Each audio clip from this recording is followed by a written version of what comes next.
The furnaces of Meroe burned for 1,000 years. Then silence. The Kingdom of Kush forged iron weapons so deadly that Egypt called them supernatural. Rome sent legions to destroy them and failed. Their metallurgical secrets built an empire that dominated Africa for centuries. And then, without warning, they lost everything. In the year 700 BCE, something remarkable happened in the deserts of Sudan. While Greece was still in its dark ages and Rome was a collection of mud huts, an African kingdom discovered how to transform worthless rock into deadly weapons. The Kingdom of Kush didn't just learn to make iron. They industrialized it.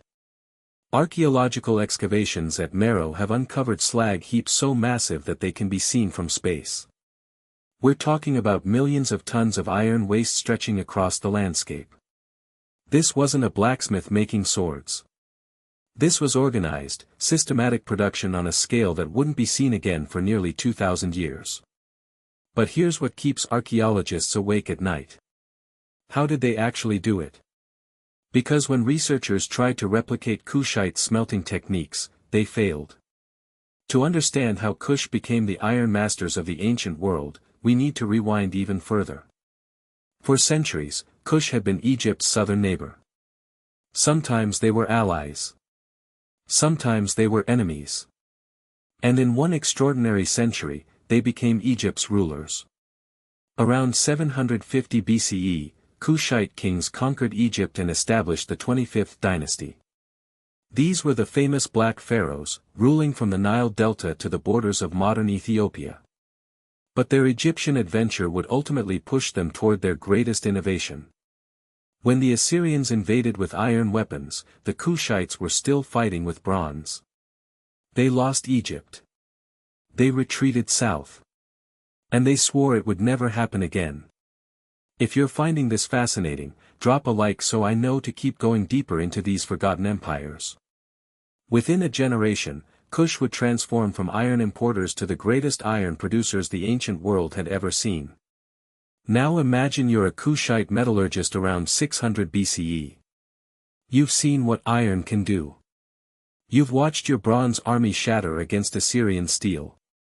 And you're sitting on one of the largest iron ore deposits in Africa. But here's the problem. Iron smelting requires temperatures above 1200 degrees Celsius.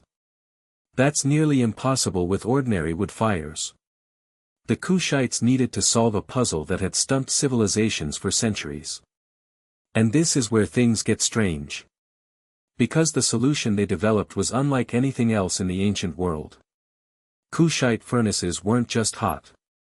They were designed with sophisticated airflow systems using natural wind patterns and precisely angled tuyères, the clay tubes that channeled air into the fire.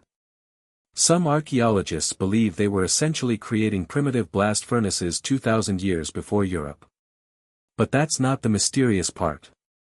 The truly inexplicable element was their choice of fuel. Acacia wood. The Kushites didn't use coal. They didn't use charcoal from dense hardwoods like European smiths would later prefer. They used the scraggly acacia trees that dotted the Saharan margins. And somehow, it worked. Modern metallurgists have tested acacia charcoal and found it produces significantly less heat than alternatives. It shouldn't have been capable of smelting quality iron. Yet the weapons that emerged from Meroe's furnaces were devastating. Egyptian records describe Kushite iron as having an almost supernatural sharpness. Roman soldiers who faced Kushite cavalry reported that their spears could punch through standard legionary shields. Think about that for a second. Using inferior fuel, the Kushites produced weapons that terrified the greatest military power in ancient history. Either they knew something about metallurgy that we've lost, or there was another factor we haven't discovered. And this brings us to the single most important question about the Kingdom of Kush. But here's what nobody tells you about the Kingdom of Kush. Their iron supremacy wasn't just military. It was economic. And understanding this changes everything about why they collapsed. Meroe sat at the intersection of trade routes connecting Central Africa to Egypt, the Red Sea, and beyond. Kushite iron tools, not just weapons, flowed across the continent. Agricultural implements from Meroe have been found as far as modern Nigeria. The kingdom wasn't just a weapons manufacturer. It was the industrial engine of ancient Africa. For over 800 years, Meroe's furnaces never stopped burning. Generation after generation passed down the smelting secrets. But around the 1st century CE, something began to change. Satellite imagery reveals that during Kush's golden age, the region around Meroe was significantly greener than today. There were forests. There were rivers.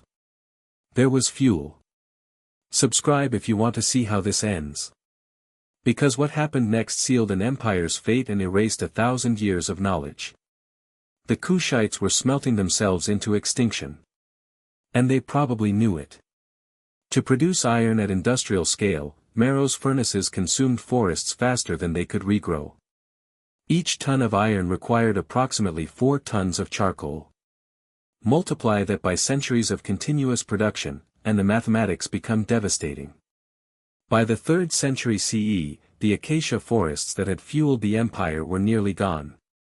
Deforestation triggered soil erosion. Rivers that once fed the region began to dry. The very landscape that made Meroe possible was dying. And here's what makes this truly tragic. The Kushites couldn't simply switch to another fuel source. Their entire smelting technique had evolved around acacia charcoal's specific burning properties. Whatever secret allowed them to achieve such high temperatures with inferior fuel was specifically calibrated to that one resource. Drop your prediction in the comments. Did they try to save their knowledge, or did it die with the last furnace masters? Around 350 CE, the Kingdom of Kush finally fell. The Aksumite Empire from modern Ethiopia invaded a civilization that could no longer defend itself.